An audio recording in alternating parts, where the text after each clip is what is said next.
Bonjour colonel, Bonjour. merci d'être avec nous ce matin.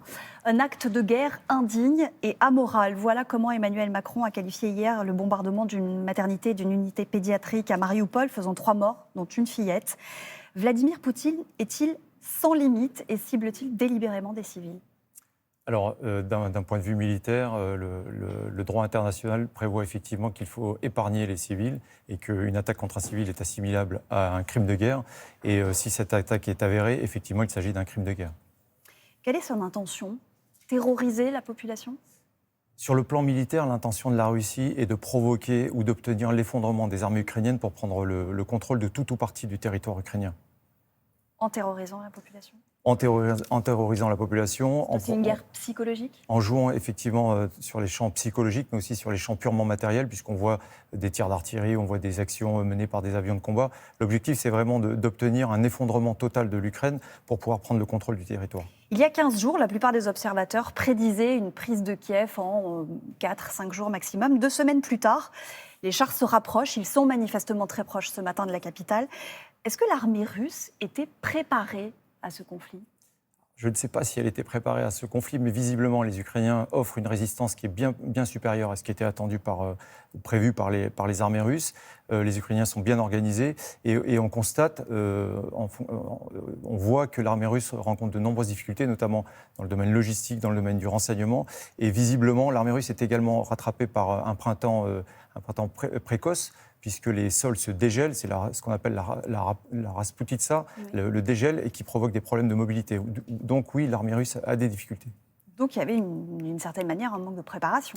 A priori oui. Et là, on voit qu'ils ont engagé quasiment la totalité des moyens qu'ils avaient déployés le long des frontières ukrainiennes et qu'ils ont un problème de réserve. Est-ce que le plan initial de Vladimir Poutine est en train de se transformer en guerre d'usure ? Alors, je ne connais pas le plan initial des armées russes, mais ce qu'on constate, c'est qu'effectivement, la progression est lente. Ils butent sur les villes. On imaginait qu'ils allaient chercher à s'emparer de la partie est de l'Ukraine, c'est celle qui est autour des provinces séparatistes. Visiblement, les Russes veulent s'emparer de la totalité du pays, ce qui semble assez difficile à obtenir compte tenu de la situation aujourd'hui. La Russie fait pleuvoir les bombes sur des villes symboles de résistance, des villes martyrs aujourd'hui, Marioupol, Kharkiv, Mykolaïv. Certains y voient une répétition de ce que la Russie a pu faire en Syrie ou en Tchétchénie. Est-ce que c'est comparable selon vous ? Alors, je pense que les choses ne sont pas comparables parce que l'Ukraine n'est pas la Syrie, n'est pas la Tchétchénie, on n'est pas du tout dans le même type de rapport de force. L'adversaire ukrainien pour les Russes n'est pas l'adversaire syrien ou l'adversaire tchétchène.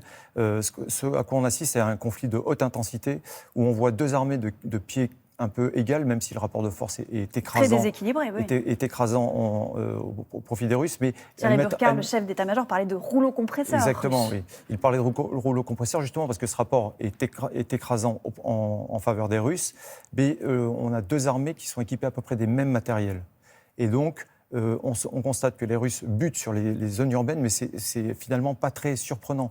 Parce que s'emparer d'une ville comme Kiev, ça demande des centaines de milliers de soldats, ça demande des efforts énormes et ça va prendre énormément de temps. Vous pensez que la prise de Kiev n'interviendra pas dans les prochaines heures, les prochains jours ? Là, on est en train de dire que les chars vraiment sont en train d'encercler la capitale. Ce qui est possible, c'est qu'une attaque contre Kiev soit menée dans les prochains jours. Mais de là à prendre le contrôle de Kiev, c'est une toute autre affaire et ça va prendre beaucoup de temps, si tant est que ce soit un objectif des Russes.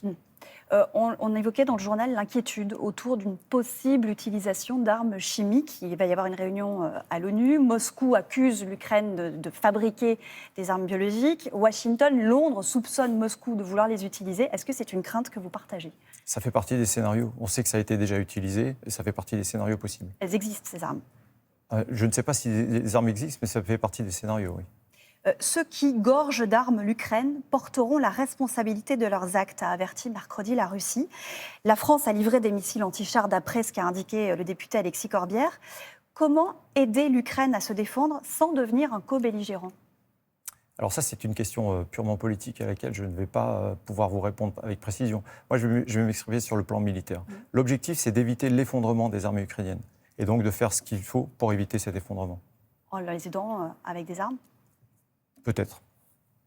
Un mot de l'armée française qui est notamment présente en Pologne et en Roumanie, je crois, dans le cadre de ces missions de l'OTAN. Que font nos militaires sur place ? En fait, les armées ont été engagées dans les dispositifs de renforcement de la posture défensive et dissuasive de l'Alliance Atlantique sur sa frontière orientale, c'est-à-dire concrètement face à la Russie. Et donc nous sommes actuellement engagés en Estonie, nous sommes engagés en Pologne, où nous assurons des missions de défense aérienne, nous sommes engagés en Roumanie, où nous avons déployé en quelques jours un bataillon d'infanterie au sein duquel est incorporée une compagnie belge. Nous sommes également engagés en mer, puisque le groupe aéronaval a été réorienté vers des missions de défense aérienne au-dessus de la Roumanie, au-dessus de la Bulgarie. Donc nous participons en fait à la posture globale de l'OTAN. Mais l'idée, c'est quoi? C'est de dire on est en compétition pour éviter l'affrontement? Exactement. C'est une posture dissuasive et défensive pour dire les pays de l'OTAN seront protégés comme le prévoit le traité de Washington.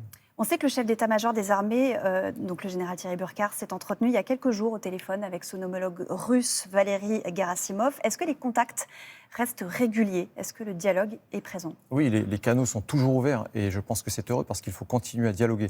Nous avons des canaux traditionnels, notamment pour tout ce qui concerne les opérations en Méditerranée, puisque nous avons des bâtiments de la Marine nationale qui sont en permanence dans le canal de Syrie ou en Méditerranée orientale. Et là, en l'occurrence, le chef d'état-major des armées a eu un échange avec son homologue russe pour entretenir le dialogue. Il en a eu un depuis le 5 mars? Non, il n'y en a pas eu depuis la semaine dernière. Est-ce que vous êtes en contact avec les Français qui sont encore sur place? Est-ce que vous aidez à les exfiltrer? Ça, c'est une question qui relève du Quai d'Orsay, puisque c'est le Quai d'Orsay qui est responsable du suivi des Français qui sont à l'étranger, pas des armées. Merci beaucoup d'être venu sur notre plateau, Pascal Yanni, porte-parole du chef d'état-major des armées françaises. Merci.